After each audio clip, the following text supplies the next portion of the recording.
What's your official title with your organization? I'm the head strength and conditioning coach with the St. John's IceCaps. So describe a little bit what that entails. What's your day-to-day? So day-to-day is compromises kind of a lot of different things. So I'll generally deal with a lot of, making sure the guys are warming up properly, ready to go on the ice, keeping the guys in shape as best I can during the season.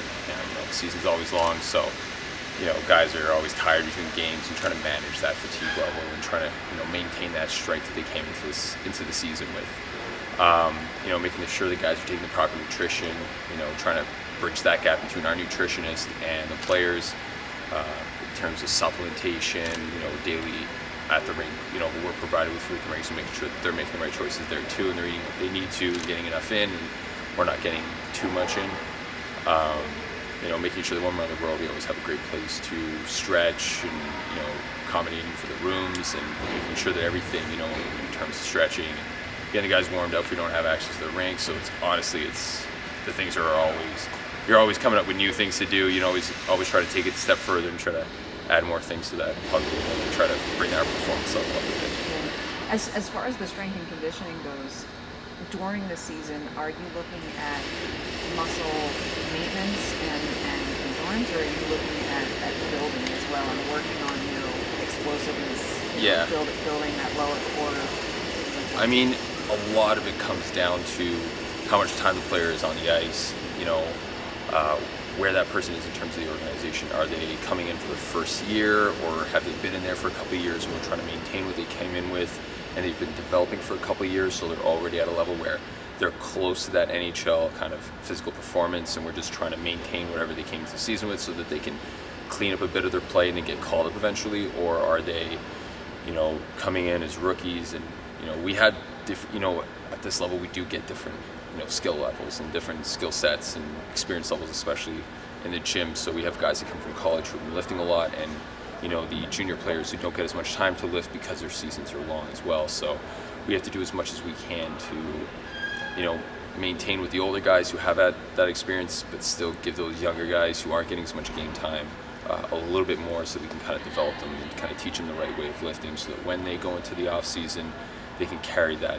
proper technique and carry that skill and carry what they've learned into the off season.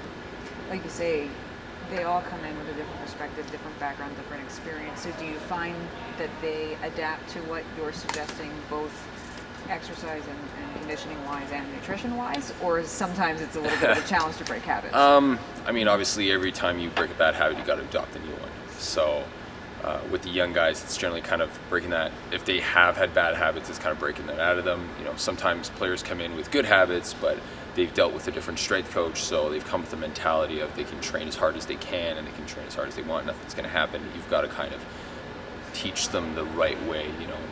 We've had a couple of cases with that, and it's never them, not liking what I do or being upset with it. They're stuck in their ways and they've done something a certain way. So sometimes you've got to educate them on the proper path and what they should be doing, as opposed to letting them go on what they were doing and eventually, go on that wrong path where they're too tired or they're overworking and they're just not getting any benefit out of it. From a physiology and body care standpoint, how important is that post game?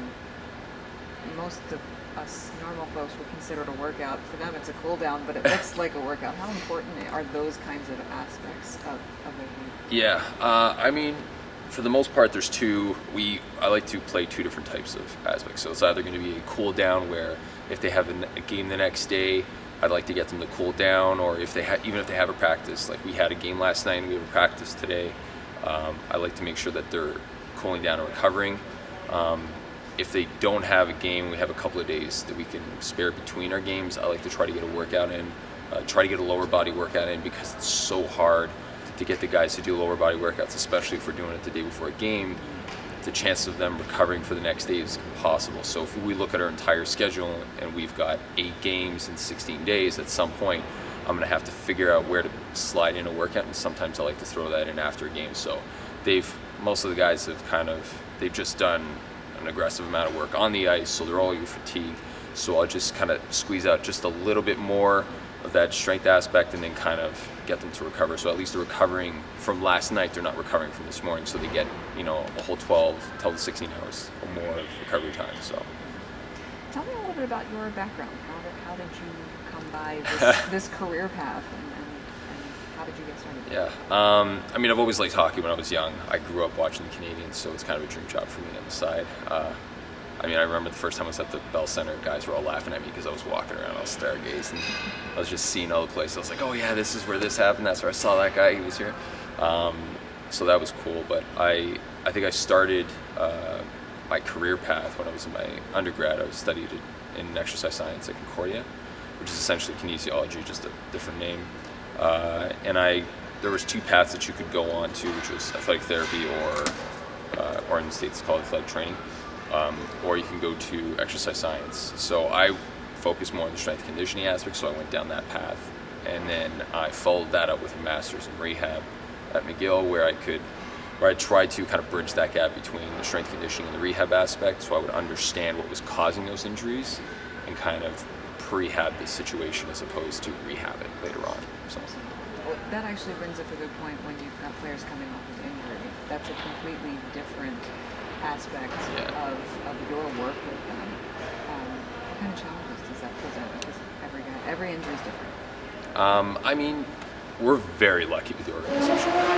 We have, they provide me with pretty much whatever I need to do to make sure that I can get my job done. And when guys come in with injuries, you've always got to adapt. So you want to try to balance out the amount of strength that they're losing. If they, for example, have a leg injury or an ankle injury, in which case we've had, so we try to manage the amount of leg strength that they're maintaining. At the same time, they can't do a lot of weight-bearing stuff on their legs, so you've got to kind of adjust things. So a lot of it is about, kind of rolling with the punches. Better choice of words.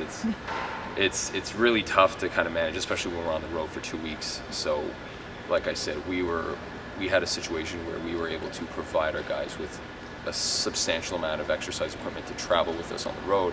So when we do have injuries on the road, I can always manage that. But like I said, I'm always listening to what Glenn does and seeing what he does and seeing what other people do around the league. And Pierre up in Montreal, I see what he does, and Vinny up in Montreal, and I see kind of the exercises they're doing and try to pick some of the stuff that I can use on the road and I can use with guys that are injured to try to manage how much strength they can maintain throughout that injury, especially when it gets to that 4 to 6 week period.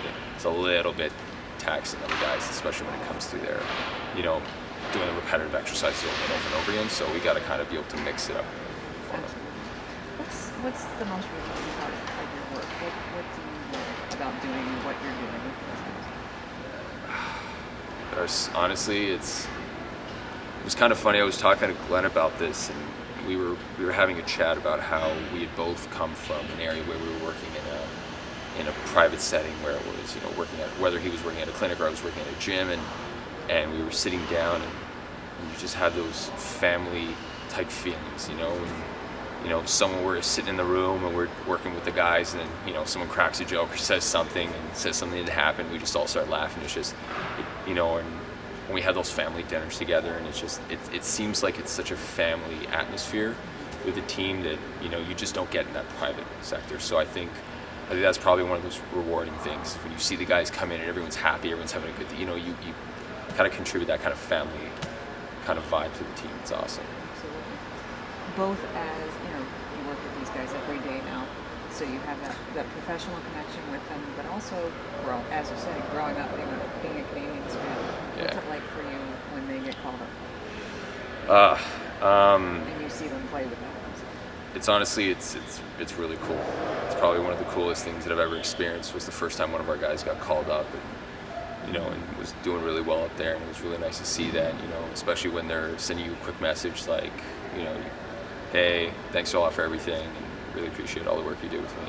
It's really rewarding to kind of get that message and know that you actually helped someone, got through to someone, and helped them kind of move forward. Like I said, a lot of guys are really, they're resistant to kind of change. So when you can kind of break through that and you can show them, and then they learn and they progress and they go on further, it's always really cool and really rewarding to kind of have them send that message and say, hey, thanks for everything you did. So it's pretty cool.